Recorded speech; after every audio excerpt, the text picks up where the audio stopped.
Esse podcast trata de temas como suicídio e violência. Se você é sensível a algum desses temas, talvez esse programa não seja indicado para você. O podcast é uma produção independente. Os interlocutores e suas opiniões não representam nenhuma instituição. Vestígios é um podcast sobre perícia criminal.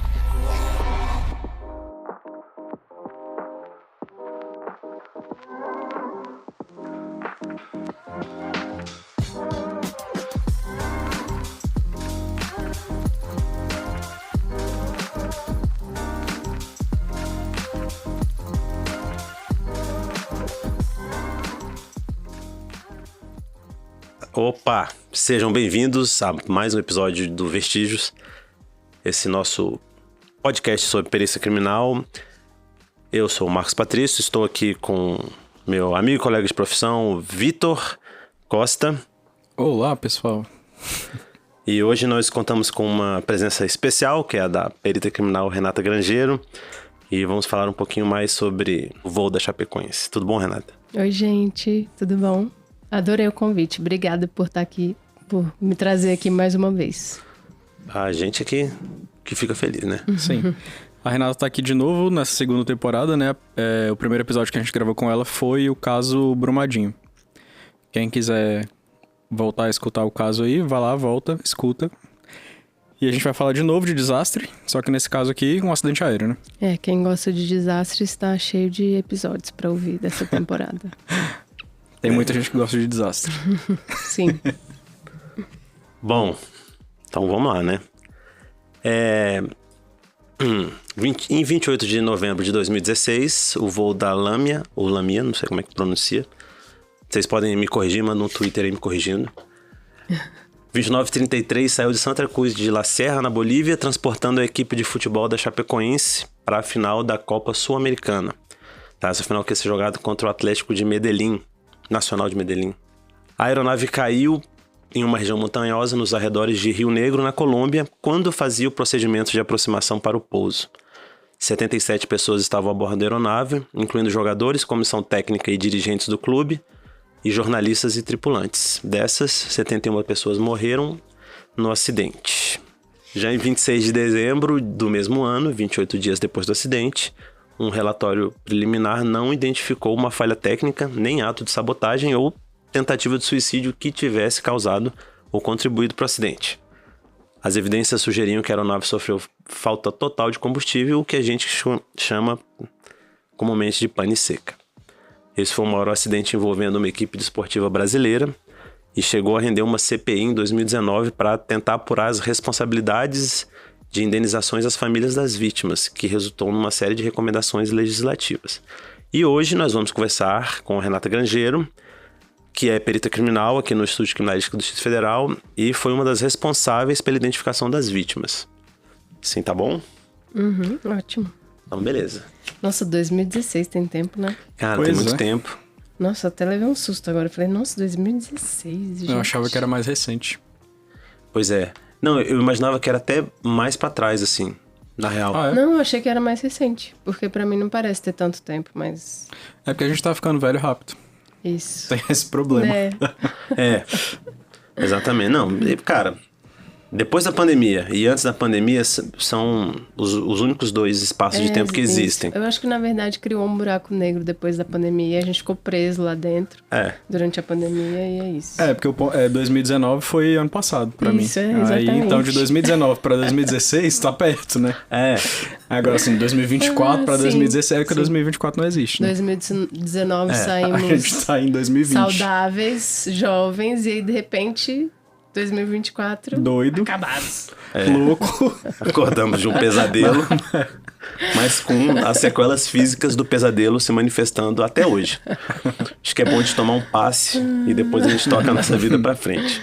Sim. Mas vamos deixar de falar besteira e vamos lá, Renata. Conta pra gente como é que foi assim, o início da sua participação e, assim, o que foi desde como você foi chamada e até a hora que você chegou pra lá, o que você entendeu? Você foi no local do acidente, não foi? Explica pra nós que estamos todos curiosos. Bom, então, essa época eu estava trabalhando num grupo especializado de identificação de grupos de vítimas de desastres, lá da Polícia Federal. E esse grupo ele foi criado meio que para os grandes eventos. Era para a gente estar preparado para uma pronta resposta caso acontecesse alguma coisa na Copa do Mundo, nas Olimpíadas, na Jornada Mundial da Juventude, enfim. E aí eu nunca tinha participado de um desastre, eu tinha o conhecimento teórico, mas a prática eu não tinha. Então, quando aconteceu, na época desse grupo, eu fiquei muito focada em uma das fases de resposta a desastres, que é a fase antemortem, que é que você levanta os dados sobre a vítima, enquanto viva, para identificação. Porque todos os métodos de identificação são comparativos. Então, você tira informação do corpo e aí você precisa ter alguma informação para comparar com o que você tira ali do corpo. E aí, eu fiquei muito focada nessa parte de onde buscar as informações das pessoas que estão desaparecidas, enfim, das possíveis vítimas e tal. E aí, quando aconteceu a queda do avião, eu lembro que o meu chefe, na época, ele me pediu para ir logo pro instituto onde eu trabalhava para fazer o levantamento das impressões digitais dos passaportes. Eu era papiloscopista à época, então eu trabalhei nessa área. E aí eu fui correndo, procurei uma lista de possíveis pessoas que estavam ali na aeronave. Isso não foi tão difícil de fazer, porque era um time de futebol, e aí eu tinha que saber quem mais estava acompanhando eles. E aí isso a gente já foi levantando as impressões digitais dessas pessoas. E aí fiquei fazendo isso um tempo, até que a gente teve uma reunião na Interpol.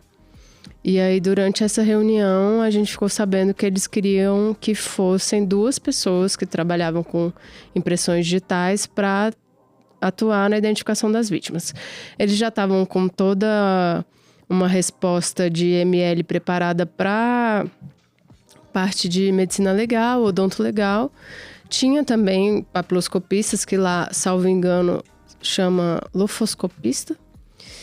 E a Colômbia, ela tem um RG unificado, assim, um RG nacional, que é diferente aqui do Brasil. Aqui a gente tem um em cada estado. Começou até agora, não, o nacional. Agora tá começando a ter o nacional, mas à época eles já tinham. Então eles já tinham esse banco de dados lá, só que não tinha dos brasileiros.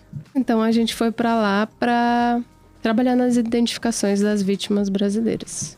E quanto tempo que demorou porque você falou que ficou um tempo trabalhando, levantando as informações de impressões digitais, e depois teve essa reunião, mas quanto tempo foi isso, entre uma coisa e outra?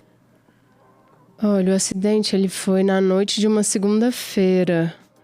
Foi isso, 28 de novembro, acho que era segunda-feira, à noite. E aí eu fui pra lá na terça-feira de manhã.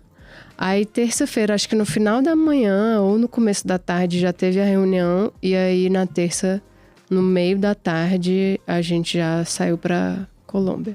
Ah, então foi de um dia pro outro, você já viajou? Foi. Ah, nossa, foi muito rápido então. Eu cheguei lá na madrugada de terça pra quarta.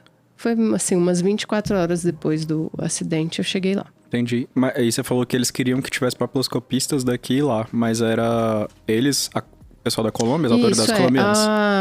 O chefe da operação na Colômbia, salvo engano, era um general, era alguém do Ministério da Defesa, e aí foi uma solicitação dele,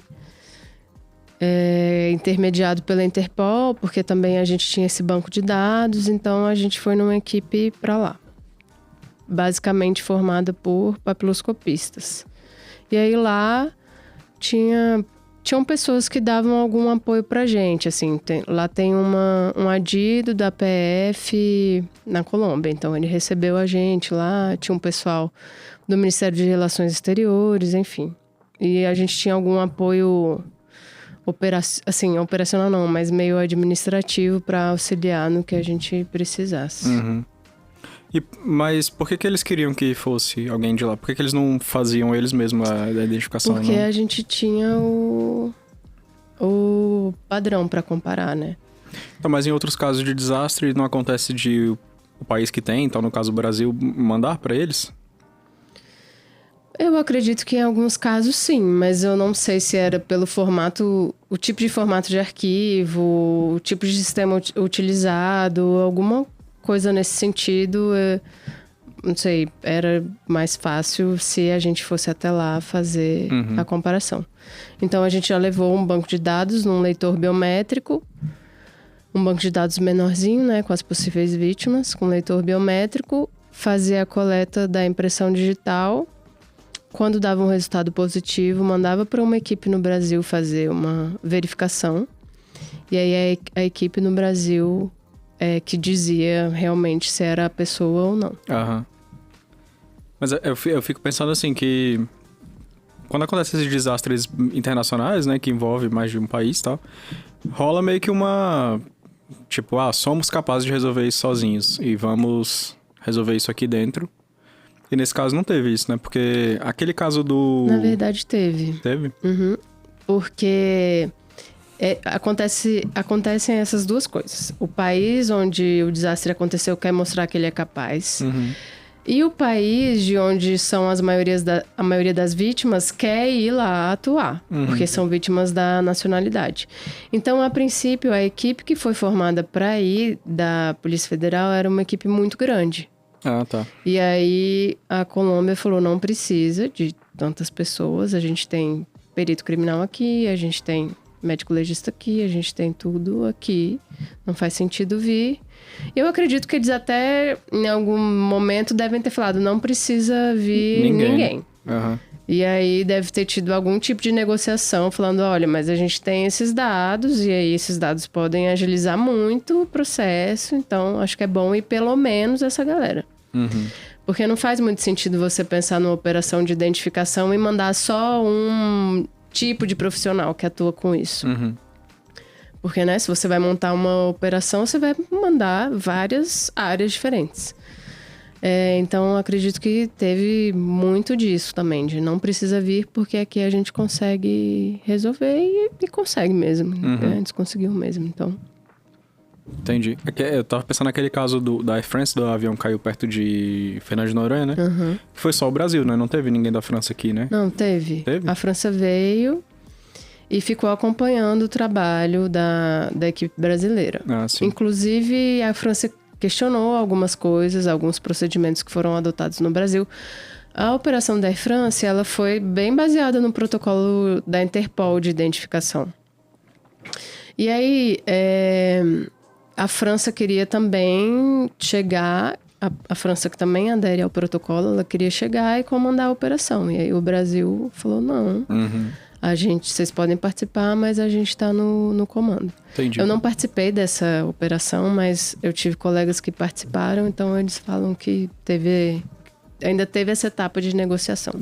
Isso acontece no próprio Brasil. Assim, se acontece um desastre numa unidade, vamos supor que aconteceu no DF. O DF quer tomar conta daquela ocorrência, quer mostrar que ele consegue atender. Então, quando vem alguma força de uma outra unidade federativa ou a própria Polícia Federal, tem que ter uma certa negociação para saber como essa outra força vai atuar ali no desastre, em que ela efetivamente pode colaborar, ou se é só alguém que está vindo a mais sem necessidade, enfim. Sim. Eu imagino que tenha um fator bem, sei lá, político e de diplomacia envolvido nisso. E aqui no Brasil, quando é interno, né, 2 estados, ou estado e federal, rola uma arbitragem, assim, existe uma autoridade maior, né? Mas imagino que 2 países, o pessoal tem que meio que achar uma solução conjunta que abarque... Senão qualquer coisa vira incidente diplomático e exatamente. Aí guerra. Sim, Mais desastre. Exatamente, então... Assim, de casos que eu conheço, eu acho só que países muito, muito sem recurso que aí deixaram outros países tomarem conta da operação. Imagino que ninguém queira, né? E eu entendo também, alguém chegar na sua casa e falar, não, eu vou resolver o teu problema aqui. Enfim, ninguém gostaria. Mas você chegou aí no local? Não, o local, como você falou, a região onde o avião caiu era perto do aeroporto, que é uma cidade grudada a Medellín, que chama Rio Negro. E aí toda a identificação foi feita no IML de Medellín, que era gigantesco, com várias salas várias câmaras frias, um monte de mesa de necrópsia. Então, todos os corpos foram para lá e eu fiquei só no IML. Eu não cheguei aí no local.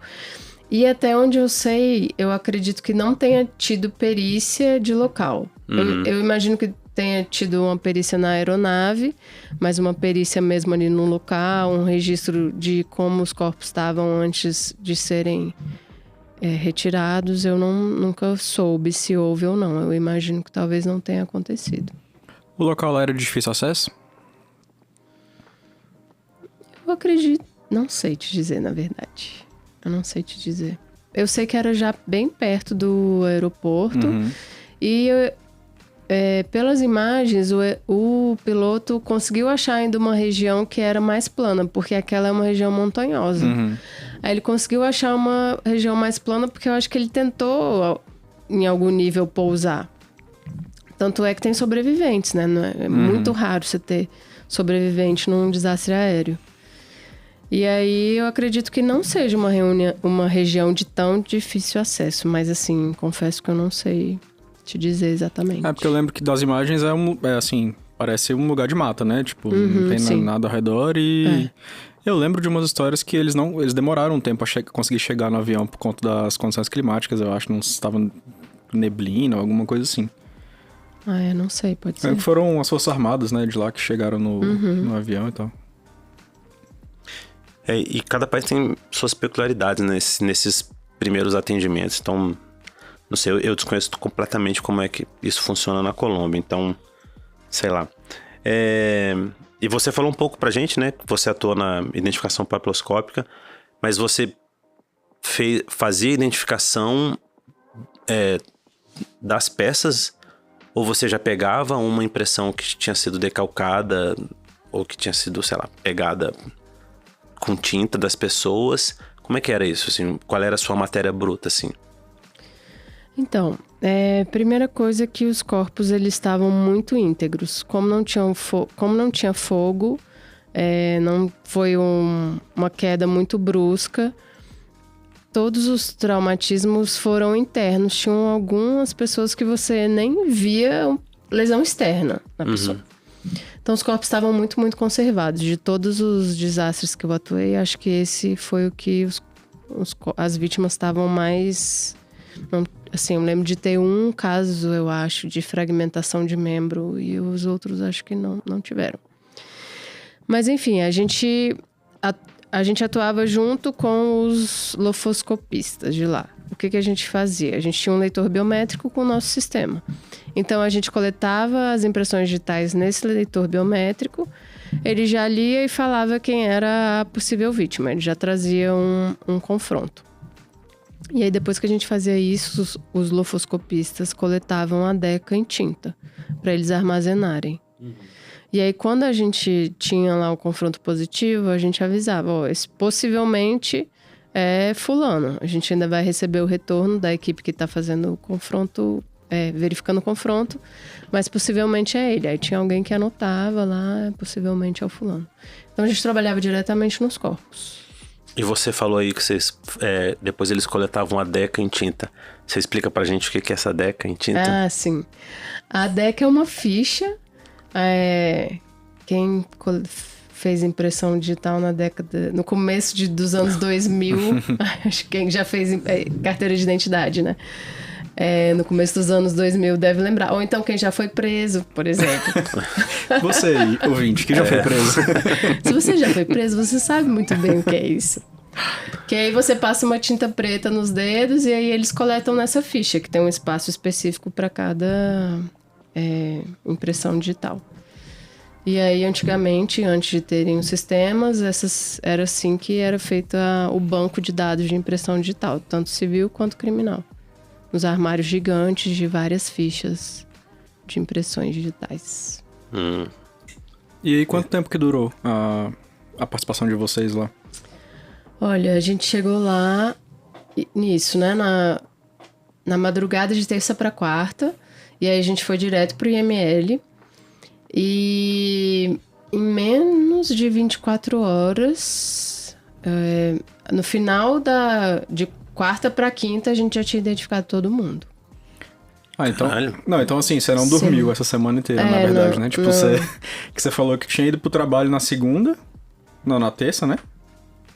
Eu fui pro trabalho na terça de manhã, aí peguei um voo pra Medellín, inclusive o voo foi horrível, balançou muito. Nossa, que maravilha. Nossa, meu Deus. Cara, pelo amor de Deus. Péssimo, a gente chegou lá e foi direto pro IML. Aí eu lembro que algum das autoridades que me recebeu lá olhou e falou assim, você não quer ir pro hotel dormir não, né? E eu assim, não. Pergunta já é meio direcionada, né? Não, mas todo mundo tava meio que com essa expectativa da gente chegar. Porque é isso, como os corpos estavam muito preservados, a impressão papiloscópica é um recurso muito bom nesse caso, né? E tendo as vítimas brasileiras, que no geral é um país onde a gente tem um bom banco de dados de impressão digital. E aí a gente chegou, foi direto pro IML. A gente tinha algumas pausas, assim, para descansar, eu lembro. Que em algum momento a gente parava um pouco, descansava e depois retomava. E eu lembro também da gente parar para almoçar. E era muito curioso, porque a gente ia almoçar, sei lá, num shopping com um uniforme. A gente trabalhava de Tyvek dentro do IML, tirava o Tyvek e saía de uniforme. E o meu uniforme tinha uma bandeira do Brasil. Uhum. E aí todas as pessoas vinham me parar e lamentar e falar, nossa, que pena que aconteceu isso com vocês, a gente sente muito e tal. Uhum. Foi uma comoção muito grande na Colômbia também, não só no Brasil. Eu lembro que esse caso criou uma comoção que eu não vi em outros casos, assim, sei lá, não sei se teve algum outro caso que gerou uma comoção como esse, porque acho que envolve futebol também, né, e o pessoal é completamente louco por futebol. Porque eu lembro, assim, de redes sociais, que todo mundo colocou o avatarzinho do time de futebol lá no... Tinha hashtag, né, de Força Chape, uns negócios assim. Imagino que mesmo, deva ter tido. É porque junta muita coisa, assim. Primeiro que junta o futebol, né? Que já é uma paixão. E segundo que é aquela história do... Time pequeno. um time pequeno, nada contra a Chapecoense. Que tava indo pra... Exatamente, tava subindo brilhando, e brilhando. Exatamente. E todo mundo encantado e tal. Acontece um negócio desse. Eu me lembro que teve até os outros times, né? Os times, entre aspas, maiores, se comprometeram a doar ou a emprestar alguns jogadores para reerguer o time. Mas acabou que depois o tempo passa e as pessoas vão meio que tocando a vida, Esquece né? do desastre. Aí teve até um rolo que aí a Chapecoense não teria gostado da maneira que foi cumprido isso, né? Assim, que no final meio que teria sido só papo e tal. Enfim, a Chapecoense hoje tá na Série B. Porque se não é uma coisa ruim, assim, pra quem entende futebol, tem muito time grande que já jogou a Série B, assim, então... Eu também acho que não dá pra falar, não, isso foi o que destruiu a Chapecoense. Sei lá, é um baque muito forte, mas... ainda é um time bem grande. Não sei dizer. Mas, assim, durante a semana que eu tava lá, eu não acompanhei nada. E, geralmente, quando eu tô trabalhando em algum desastre, eu não acompanho mesmo. Porque eu não sabia quem eram os jogadores. Muitas pessoas conheciam a Chapecoense. Exatamente porque... O time, né? Porque eles estavam nesse... crescimento, então eles estavam dando muitas entrevistas para canais grandes, emissoras grandes. E aí eu não conhecia nenhum dos jogadores. Então acho que isso ajuda um pouco a você se distanciar do lado mais emotivo da operação.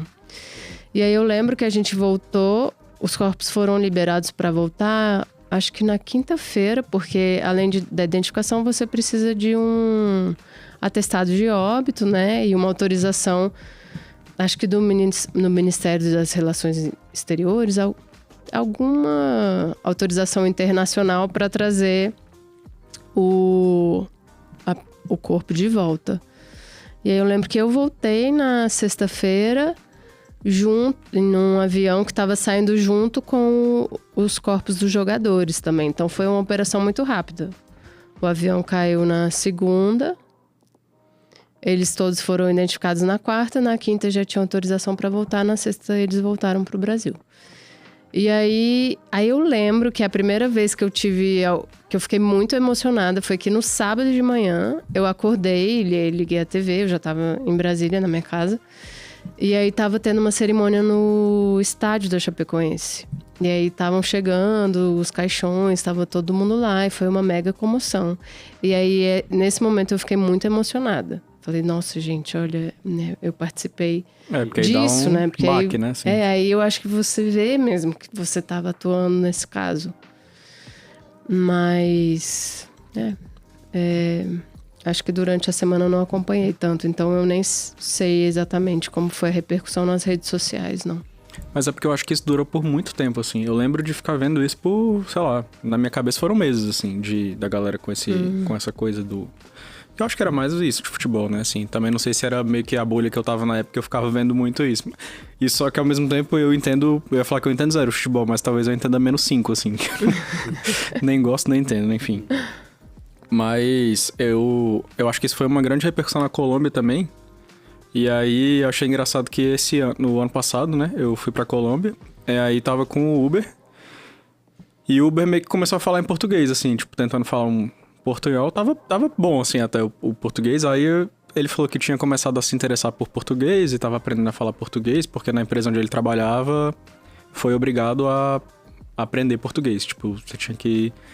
Caramba. Tinha que aprender. Aí eu achei estranho, eu falei, tá, mas por quê? Tipo assim... Porque eu tava vendo que tinha pouco turista brasileiro lá, não me parecia fazer sentido, assim, né? Que eu tivesse que aprender português. Aí ele falou, não, é porque meu chefe, e eu trabalhava com coisas de turismo na época, e meu chefe decidiu que a gente tinha que aprender português por causa do acidente com o avião da Chapecoense. Caraca. Porque depois do acidente, o número de turistas brasileiros ia aumentar muito. Gente. E realmente aumentou.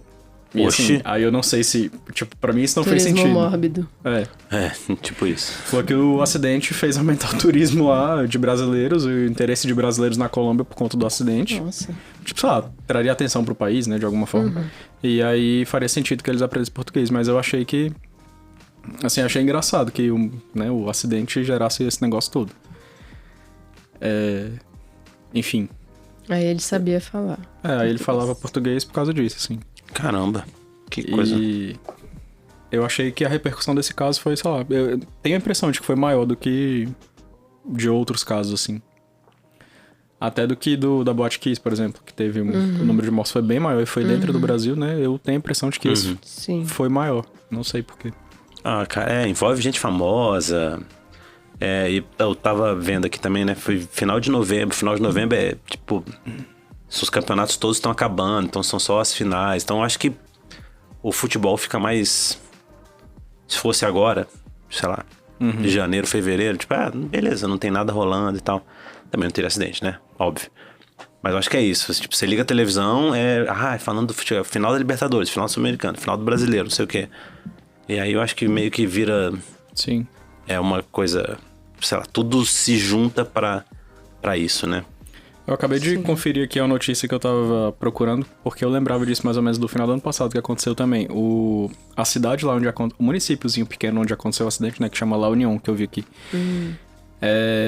Eles fizeram uma homenagem pro comemoração da data do acidente, né, que foi em novembro do ano passado agora. E aí colocaram isso meio que na instalação de Natal da praça central da cidade lá. Eles botaram uma maquete de um avião, reencenaram um acidente de avião que era pra ser uma homenagem. A maquete é um avião destroçado. Quem tá ouvindo aí, procura na internet aí a escultura que eles fizeram. É um avião destroçado no meio da praça da cidade, que era pra ser uma homenagem. É um tipo de turismo novo, né? O turismo dos desastres. Pois é. Aí a galera reclamou, né? Tipo, gerou uma enfim. Uma anticomoção. Uma anticomoção. Uma revolta. E eles tiraram a escultura da praça. Pô, pelo amor de Deus, né? Péssimo gosto. Mas... Podia ter pegado, sei lá, o brasão da Chapecoense colocado lá, né? Alguma coisa um pouco menos diretamente do acidente, assim, né? Pô, eu me lembro não, né? Eu não estava aqui na época, mas... aqui teve, né, já aqui no complexo, o local onde a gente trabalha aqui. Teve uma identificação de acidente aéreo, que se não me engano foi do acidente da Gol, né? E eu conversei com as pessoas que participaram, talvez pelo tipo de queda, né?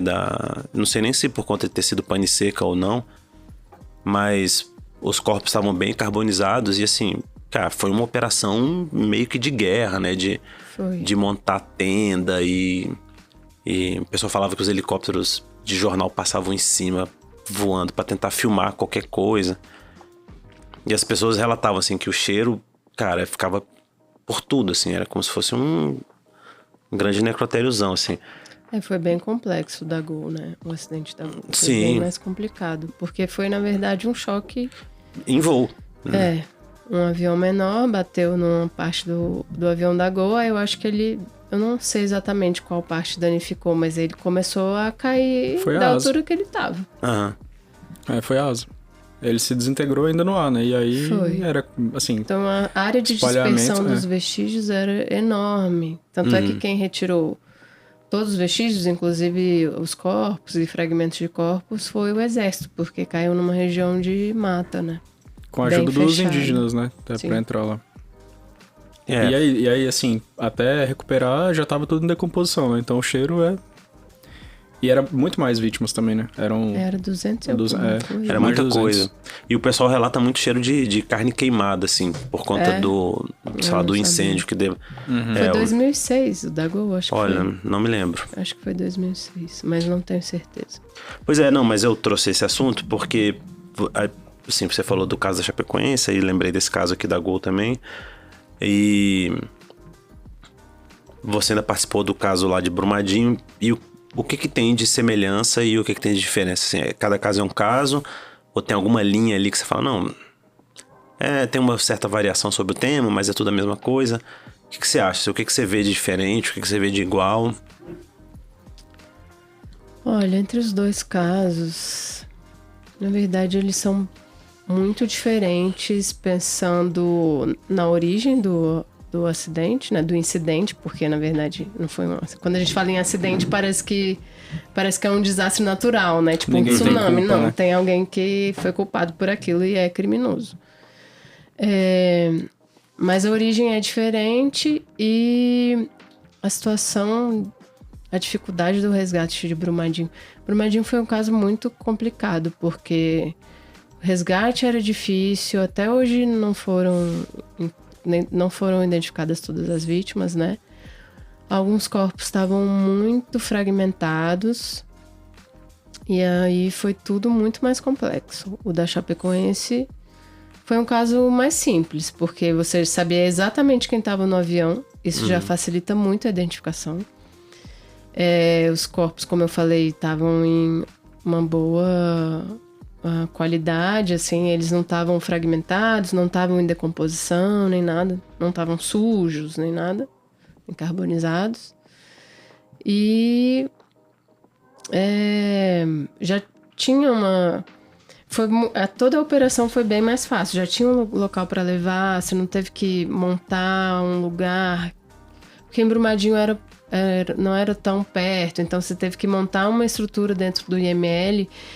E aí trabalhar dentro do IML às vezes é difícil, porque o gestor do IML ainda tem que pensar o que ele vai fazer com as demandas de rotina, né? Porque continua tendo lesão corporal na cidade, continua tendo homicídio, suicídio, enfim, e você ainda precisa dar conta daquilo. Então você ainda precisa estruturar essa demanda, assim, para onde você vai mandar o procedimento de rotina. E de semelhança, não sei. Tem uma coisa que eu vejo como semelhança em todos os casos de desastres, que é vários protocolos internacionais você consegue aplicar em diferentes desastres. O mesmo protocolo com algumas adaptações. Então, a gente fala muito do protocolo da Interpol porque ele é conhecido em vários países. Se você precisar trabalhar com vítimas alemãs, francesas, etc., você vai usar ele e o seu método vai ser aceito por aquele país, porque ele também usa o mesmo método. E aí você consegue aplicar ele em todas as identificações. Então isso é uma coisa muito prática. Mas os dois desastres em si são bem diferentes, assim. Brumadinho, com certeza, foi muito mais complexo do que o caso da Chapecoense. Sim, imagino para a cidade inteira, né? A extensão, tanto o número de vítimas quanto o territorial, é sinistra. Sim. Até você descobrir exatamente quem eram as pessoas que estavam ali, demorou muito, né? A primeira lista que a gente recebeu de possíveis desaparecidos eram com 700 pessoas. E a gente teve que ir filtrando até chegar no número certo, que aí acho que eram 274, não lembro exatamente. Mas super complicado. Caramba, esse trabalho começa bem antes, né? De ir em loco, assim, e tentar achar alguma coisa lá. É sinistro isso. Nesse caso especificamente, então, foi usado só papiloscopia, né? Pra identificar as vítimas. Não chegou a ter DNA, Eu acho que ninguém foi identificado por outro método, mas quando no IML teve coleta para DNA, teve uma odontologista trabalhando, coletando dado de odonto, todos os possíveis métodos de identificação foram coletadas amostras para eles. Então teve registro de tudo. Né? Teve registro de tudo. Mas eu acredito que pelo menos com certeza todos os brasileiros foram identificados por impressão digital, por papiloscopia. É porque tinha estrangeiros também, né? Tinha acredito que toda a tripulação era boliviana. E aí eu não sei. Eu imagino que eles também tenham sido identificados assim, mas eu não sei te dizer exatamente. E não tinha uma equipe boliviana lá trabalhando. Então a própria equipe da Colômbia é que fez essa identificação deles. Mas essas vítimas nem passaram por vocês, então? Eles passaram, e aí a gente... Porque, né, a gente não sabia quem era, então a gente identificava todo mundo. Aí, às vezes, você não identificava ninguém. Aí chegou lá no final, tinham, sei lá... vou chutar um número, né? Tipo, 15 pessoas que não foram identificadas. A gente passava de novo tentando algum método para melhorar a qualidade da impressão digital. Porque às vezes estava muito úmido ou já estava, não sei, um pouco enrugado e tal. E a gente fazia alguma coisa para tentar melhorar. E aí, nos casos com os brasileiros, a gente conseguia. E aí, os que a gente não identificavam eram estrangeiros. Até que a gente conseguiu fechar a nossa lista. A gente falou, esses tanto aqui eram de brasileiros. Porque a lista era fechada, né? E aí a gente já identificou todos. Aí a gente parou o nosso trabalho. A gente não continuou com as vítimas bolivianas, porque a gente tinha um banco de dados só com brasileiro, né? Então não fazia sentido a gente ficar atuando ali. Se a equipe... Como a equipe da Colômbia já estava coletando impressão digital dessas pessoas, aí eles já iam fazer esse trabalho. E você comentou que a Bolívia... Desculpa, você comentou que a Bolívia não mandou ninguém, não teve equipe. Você tem ideia por quê? Eles não... Não sei. Eu não sei. Quando você sai... É igual ao local de crime, né? Você sai do local e você pensa, nossa, eu podia ter perguntado tal coisa. Eu podia ter conversado tal coisa. E eu não sei. Tem várias coisas que eu não entendo como foi gerencialmente lá nessa operação do Chapecoense. Mas... mas porque é algo que, assim... É curiosidade, né, no final das contas. Isso, porque não importa Sim. pro nosso trabalho. Não importa. E às vezes até você não quer ficar perguntando pra não, sei lá, não ficar emocionalmente envolvido com aquilo, né? É verdade. No local de crime acho que isso acontece muito. Sim, com certeza. Não, e também pra não botar o comandante da operação numa situação, numa saia justa, né? Então, me responde aí, por que você não fez tal coisa? Cadê os bolivianos? Aí o cara fala, e na verdade eu tava lá, Você não gosta de boliviano, é isso? Tava nível operacional total, então eu não tinha nem vi quem era o comandante da operação. Sim, me imagino. E eu não sei nem quem dentro do IML tava à frente da tomada de decisões, assim, não tive contato nenhum. Cheguei lá só para fazer uma coisa muito operacional e pronto, já terminei. Caraca, E você continua na área de DVI, né? Você continua ministrando curso, pronta... Dizem que eu sou a mulher dos desastres. Se ficar muito perto da Renata, acontece um desastre do seu lado. Cuidado. Não, se é do lado, tudo bem, assim. O problema é com você, né? Eu acho que assim, como eu trabalhei muito tempo com isso, é um assunto que me interessa, mas eu vejo também que o Brasil, de modo geral, não está muito preparado para lidar com isso, né? Porque é uma coisa que, quando, sei lá, a maioria dos lugares fica esperando acontecer para ir pensar, nossa, agora a gente tem que fazer alguma coisa. E aí é um assunto que eu gosto muito de falar para tentar sensibilizar as pessoas, principalmente pessoas mais em nível estratégico, assim, diretores e chefes e presidentes de instituições, que é importante estar preparado. Porque a tendência é, quando você não tem uma capacitação em desastre, na área técnica, eu tô dizendo, né? Eu não sei como é nas outras áreas. Mas na área pericial ou na área forense, enfim, na área mais relacionada ao técnico científico, você tende a fazer uma resposta a desastre como se fosse um procedimento de rotina. Aí você fala, não, minha instituição é ótima no procedimento de rotina e eu vou fazer exatamente assim, porque funciona.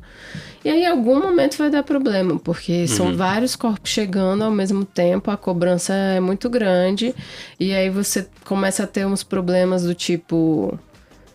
a equipe que está no local não foi orientada a não juntar membros. Aí chega no IML um monte de membro junto, que aí você não sabe direito de onde é que eles estavam, e enfim, aí precisa separar tudo, pode ter tido algum tipo de contaminação cruzada, enfim. E aí essas coisas parecem besteiras, mas acabam atrasando o processo. O trabalho. Você consegue identificar em algum momento, mas assim, atrasa muito. E você é muito demandado por eficiência, porque todo mundo está olhando o que você está fazendo, querendo logo uma resposta. Desastre gera muita sensibilização social, porque, poxa, é um grupo de pessoas que você jamais imaginaria que passaria por isso, né? Sim. E é um grupo grande. É um negócio que vai de 0 a 100, né? Total, assim, tipo, 0, que as pessoas não se preocupam, não ligam, porque o negócio não acontece direto. E quando acontece é 100, porque todo mundo quer a resposta o mais rápido possível ontem. E, né, pressão demais. E aí, se você tem um treinamento, você consegue, pelo menos, iniciar ali a resposta. Às vezes você precisa fazer alguns ajustes no decorrer, porque, né, ninguém tem uma mega experiência com isso. Mas você consegue pelo menos ter um direcionamento. Agora, quando você não tem um treinamento, é muito bate-cabeça até achar um jeito mais eficiente de trabalhar. Então é um assunto que eu gosto bastante de falar, porque eu acho que falta muito ainda nas instituições essa preocupação com de treinar pra não fazer merda, né? Pelo menos. Sim. E você acha que se acontecesse um desse... Assim, não vou nem dizer parecido com esse, porque... antes disso, a definição de desastre lá fala sobre exceder capacidade de resposta, né? Qual que é a definição de desastre técnica Massa, mesmo? eu tava com essa dúvida também. É a mesma definição. A gente considera um desastre quando você não tem recursos suficientes para responder àquele evento. Pode ser recurso humano, pode ser recurso operacional ou de material, enfim. Então, sei lá, vamos supor que você trabalha no IML, lá tem uma mesa de necrópsia. E aí tem um acidente de ônibus que tem 30 vítimas. Você não vai conseguir levar... O que você vai fazer com essas 29 outras pessoas? Você tem que ter um plano. Você tem geladeira para elas? Não tem. Então você precisa de alguma câmara fria, alguma coisa extra para deixar essas pessoas lá enquanto elas não vão ser examinadas. Então é meio que você saber o que você vai fazer caso você não tenha aquele recurso. É principalmente isso. Eu não tenho lugar para deixar os corpos. Quem é que eu vou acionar para que isso seja viabilizado? É meio que uma arte do improviso organizado, assim, né? Na verdade, é você saber a quem recorrer. É meio isso. E não recorrer no sentido assim, nossa, oi, gestor, não sei resolver esse problema e toma aí. É meio assim, cara, eu sei que se eu precisar de uma câmara fria, eu vou procurar tal instituição. Eu sei que se eu precisar de de mais peritos de local para atuar em um local de desastre, eu vou poder chamar uma equipe de tal unidade ou de uma outra seção, enfim. É meio que ter isso já planejado pra você não ficar lá pensando, nossa, e agora? Meu Deus, o que eu vou fazer? Eu não tenho como receber esses corpos, ou não tenho como periciar esse local. É isso. Porque nesse caso, então, da Chapecoense, porque você falou que a estrutura do IML era muito boa, né? Que tinha muitas salas, muitas macas e tal. Mesa de necrópsia, né? Foi considerado um desastre, então, assim? Tipo, excedeu a capacidade deles, ou... Foi considerado porque você tinha no IML uma estrutura para receber os corpos, mas você não tinha equipes ali de pronta resposta para fazer esses exames. Então você teve que acionar equipes extras, tirar gente que tava de folga ou de férias ou de não sei o que para vir atender. Eu não sei se eles tinham, sei lá, Tyvek. Eu lembro que no IML todo mundo trabalhava com Tyvek. Então não sei se eles tinham Tyvek para todo mundo lá ou se eles tiveram que buscar em algum lugar. Entendi. Todo esse tipo de coisa que envolve a resposta. Porque excedeu, mas pelo que você falou, não foi aquela coisa tão... uma calamidade, assim, né? Porque a estrutura era boa, né? E tinha como... Eles conseguiram armazenar todos os corpos lá. Eles não precisaram de uma estrutura extra de armazenamento, por exemplo. E será que isso é porque ela é muito violenta, né? Assim, a taxa de homicídios é muito alta. Será que tem relação com isso? A estrutura do IML tão boa? Pode ser. Eu lembro que lá em Medellín tinha mais de um IML. A gente estava trabalhando no Central lá. E eu acho que esse era um dos principais da Colômbia, inclusive. Mas eu não sei por que é tão grande. Mas era bem grande. Isso é impressionante, assim, porque você falou 71 corpos, né? 71 corpos. Você ter câmera frigorífica, mesa de necrópsia. Mesa de necrópsia. E não só mesa, tudo, né? Auxiliar de necrópsia, médico legista. Ferramenta. É uma coisa sinistra, assim. Eu fui conhecer um tempo atrás o IML do Rio de Janeiro, que é um IML bem movimentado. E mesmo na unidade central, assim, eu não sei, né? Posso estar falando a maior merda aqui. Mas se tivesse 71 pessoas de uma vez e ainda tirando o que chega todo dia, cara, eu acho que a galera ia sofrer um baque bizarro, assim. O pessoal de Medellín tá de parabéns aí pela estrutura deles, velho. Eles com certeza não tinham 70 mesas de necrópsia, mas tinham muitas. Sim, só que eu lembro que eles tinham uma coisa que eu nunca vi em nenhum outro IML. Eu nem sei se isso é usual. Mas eles tinham umas câmaras frias que você entrava na câmara fria. E aí lá dentro tinham várias mesas, como se fossem beliches, uma em cima da outra, e aí você conseguia colocar esses corpos nessas beliches, triliches, sei lá. Aqui do IML tem isso meio que naquela parte de corpos em decomposição lá no podrão. Sim. Tem, né? É meio que beliche de corpos assim. E tem a salinha que entra lá também, que fica uma câmara fechada, que é uma sala mesmo, né? Mas eu acho que lá eles não empilham, assim. Fica só as macas mesmo dentro da sala que você entra nela, né? Sim. Que não é só aquela uma geladeira individual, que são várias né? gavetas, né? A sala inteira é refrigerada, né? Então, aí eles deixavam armazenados lá, e aí os que já eram identificados, eles já colocavam num saco cadavérico, e aí etiquetava falando quem era, e aí colocava numa outra sala. Também todos, assim, tinham as prateleiras dividido, ninguém colocava um corpo em cima do outro, nada disso. Era bem organizado lá dentro. E o que eu ia perguntar antes, que aí eu fui falar sobre o desastre, como foi essa da capacidade, né? Eu tava pensando se acontecesse um desse aqui, tipo, amanhã, aqui no DF, né? E que fosse mais complicado do que esse, porque esse eu acho que daria pra ser resolvido relativamente fácil aqui, né? Sim. Nessa situação aí, estando corpos conservados, lista fechada e tal. Mas se fosse um mais complexo, assim, sei lá, um avião desses transcontinental cai, explode, como que você acha que tá o nível de preparação, assim, pra atender? Acho que ainda falta bastante coisa para uma resposta que seja bem eficiente. Porque eu acho que falta, talvez, um pouco mais de treinamento envolvendo múltiplas instituições e também áreas técnicas diferentes. Então, eu não me lembro, desde quando eu entrei aqui, de ter tido algum treinamento que envolvesse um simulado de desastres com o Instituto de Criminalística, o Instituto Médico Legal, o Instituto de DNA, o Instituto de Identificação.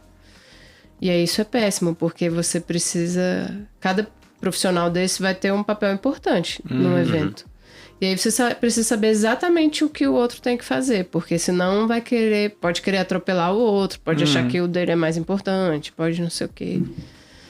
Então isso é bem necessário.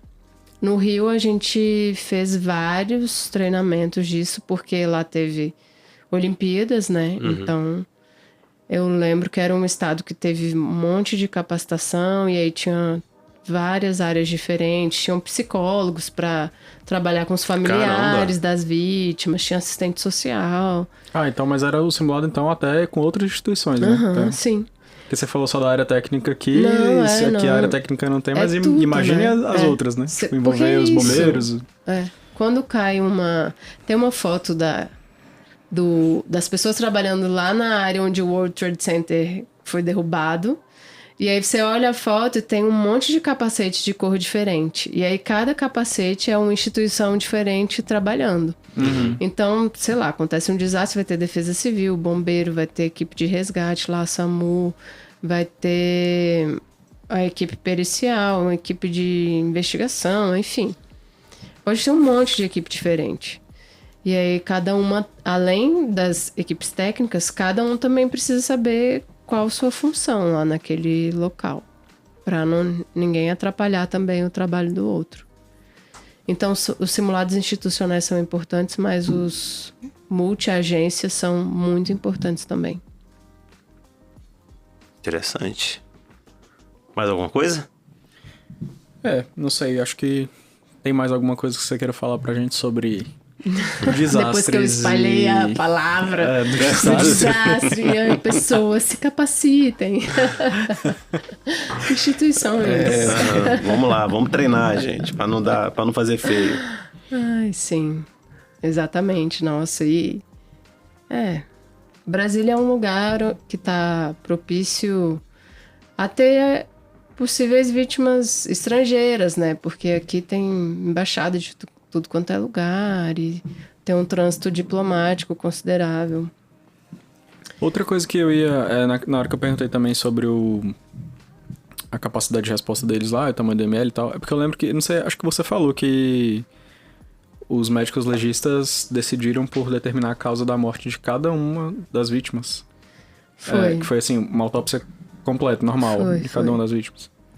Porque nos protocolos de desastres também, eles dizem que quando você sabe exatamente o que aconteceu, tipo isso, a queda de uma aeronave, você não precisa fazer o exame de cada vítima. Porque você vai fazer mais minucioso no piloto para procurar alguma coisa toxicológica, enfim. Sim.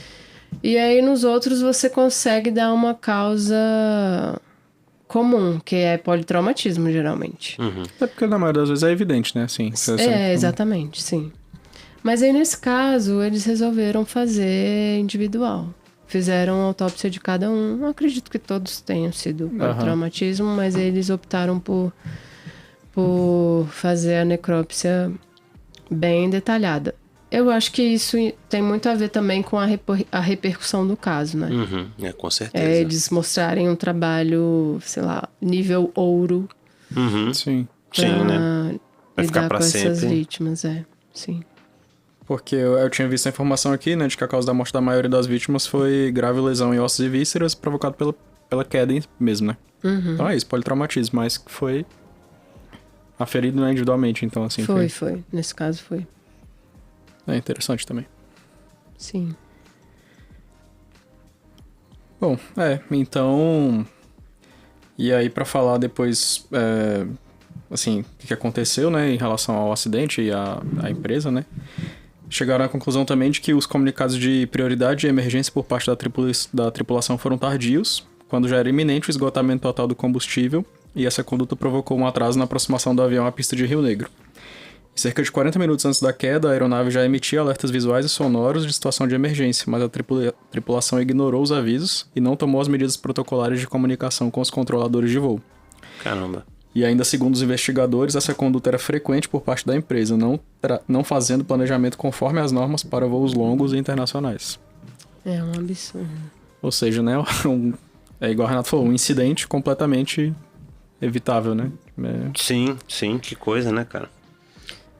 E aí, assim, sempre que eu vou falar de perícia de local, porque hoje é a área que eu trabalho, eu falo muito sobre a importância da perícia criminal nesses locais, porque é isso, teve um crime aí. Sim. Não pode ser tratado como, não, só tenho que identificar as vítimas. É super importante identificar as vítimas, com certeza, principalmente pelos familiares e tudo que envolve, né, você perder um familiar assim. Mas a investigação e a perícia criminal também são muito fundamentais, porque teve um crime, ele precisa ser investigado e alguém precisa ser punido. Essas pessoas não podem ter morrido e ninguém vai ser responsabilizado por nada, né? Não dá pra ser assim. Então é uma área também muito importante, a perícia criminal.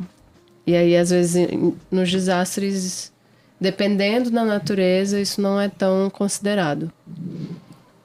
Acho que passa batido, ainda mais quando é assim, um acidente de avião, que se pensa e já, foi um acidente e tal. Vão no máximo procurar causa mecânica do acidente, né? Falha e tal. E aí vai ser bem direcionado. Mas nesse caso aqui, que foi uma falha, assim, foi uma conduta humana completamente errada, né? Então é bem diferente. Exatamente. E mesma coisa o de Brumadinho também. Também foi criminoso e precisa da perícia do local, da perícia criminal. Enfim. Então acho que é isso, né? Então é isso. É importante a perícia criminal. Muitos recados hoje nesse podcast. Exatamente, é muito importante. Perícia criminal é muito importante. Se capacitar em desastres é muito importante. Não se envolver em desastres também é importante. Então... tente, né? Nem sempre a gente consegue. Não se envolva, mas esteja preparado para um. Exatamente. Isso. Boa, acho que a gente conclui bem. Eu tenho uma amiga que ela trabalhou comigo em Brumadinho, a Bel. E aí, quando saiu Beijos, de lá, Bel. Ela falou, eu vou tatuar todas as partes do meu corpo, porque se um dia um avião cair, meu corpo for despedaçado, eles vão já ter a tatuagem lá para ajudar na identificação como método secundário. Eu falei, isso é uma pessoa preparada. Boa. Para morrer em um desastre. Boa, se tiver um desastre, a gente tem aí uma chance em 200 milhões de ser uma identificação fácil. A Bel, inclusive, tem um podcast também, né, sobre a área forense, que chama O Dom Tá Legal. Que já é tem a entrevista também. da Renata lá também, né? Tem Sim, da Bia também, falando que de já desastres passou... também. já foi entrevistada aqui. Então escutem lá. Exatamente. Legal. Agora que você já escutou até o final do nosso, vai lá e escuta o dela também. E aí depois a gente convida ela pra falar com a gente também. Isso. Aí a gente faz uma festa. De desastre. De desastre, exatamente. Então é isso, galera. Muito obrigado. Obrigado, Renata, por ter participado aqui com a gente. Obrigada, Estamos muito felizes. Adorei. Valeu demais, Valeu, gente. obrigado, Renato. E até a próxima. Até. Valeu, tchau. Tchau, tchau.